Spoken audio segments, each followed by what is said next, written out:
जिस प्रकार से अभी आड़तियों की आड़त सरकार ने फिर काटने का कार्य किया, वहीं आज अखबारों में भी है कि हजारों की संख्या में पीपीपी मिसमैच की वजह से बुढ़ापा पेंशन और रोकी गई।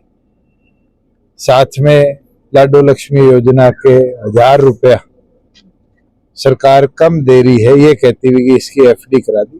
पूरी तौर पर मंशा दिखती है कि सरकार का दिवालिया पिट चुका है।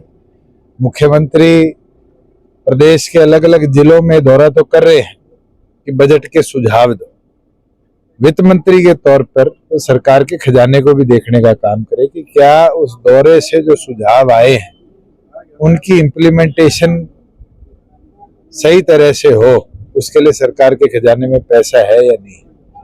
मुख्यमंत्री तो सिर्फ प्रदेश की जनता को भ्रमित करने का काम कर रहे हैं। किसान को ना तो अब तक उसकी फसल खराबे की पूरी भरपाई सरकार दे पाई है, वहीं दूसरी ओर भावांतर भरपाई के अंदर जिस तरह ढिलाई रही, प्रोक्योरमेंट में जिस तरह की कटौती रही, ये साफ दिखता है कि सरकार की मंशा एक तरफ साफ है कि गरीब कमेरे को प्रताड़ित किया जाए और प्रताड़ित कर कर उसको व्यस्त किया जाए। हरियाणा में बीजेपी नेताओं की गुटबाजी सामने आ रही है, किस तरह से? पूरे हरियाणा में धीरे धीरे आपके सामने आएगी। ये तो शुरुआत है और ये शुरुआत मूल तौर पर ऐसे ही कांग्रेस में शुरू हुई थी और बढ़ती बढ़ती आज कांग्रेस का हाल देख, और ये भारतीय जनता पार्टी में भी शुरू होगी तो भारतीय जनता पार्टी का भविष्य भी उसी राह पर है जिस राह पर कांग्रेस का। बीजेपी कहती है कि बदमाशी छोड़ दो या हरियाणा छोड़ दो, इस टाइप के बार बार बयान दे रहे हैं। बोलने से क्या लॉ एंड ऑर्डर स्थिति प्रदेश की सुधरी है? मैं तो मुख्यमंत्री का वो बयान आज तक याद करता हूँ जब बहादुरगढ़ में उनने मुख्यमंत्री की शपथ लेने के बाद पहली स्पीच में कहा कि गुंडे हरियाणा छोड़ दो, और आज का दिन है कि आंकड़ों में हरियाणा में क्राइम रेट बहुत हद तक बढ़ा। अब तो नई गाड़ी कोई खरीद लेता है तो उसको भी फरोख्ती मिलने लगी। ये हालात तो हरियाणा के कभी भी नहीं सुने थे, फिर तो लोग नई गाड़ी लेना छोड़ देंगे।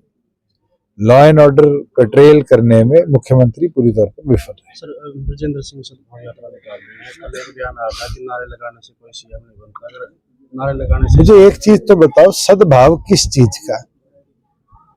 जाट एजिटेशन में उनके पिताजी इस प्रदेश के राज्यसभा सांसद थे, केंद्र में मंत्री थे। प्रदेश के लॉ एंड ऑर्डर की सिचुएशन के अंदर 52 लोगों की जान गई, जब सद्भावना याद नहीं आई।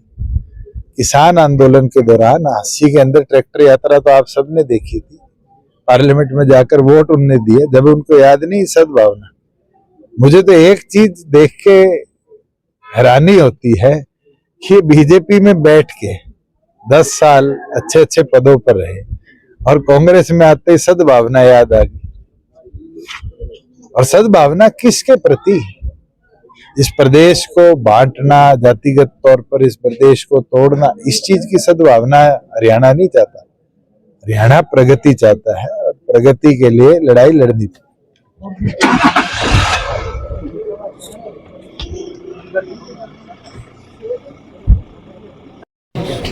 तो 26 जनवरी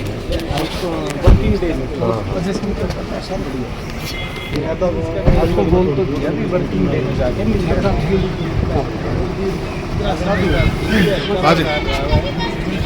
उसके बाद क्या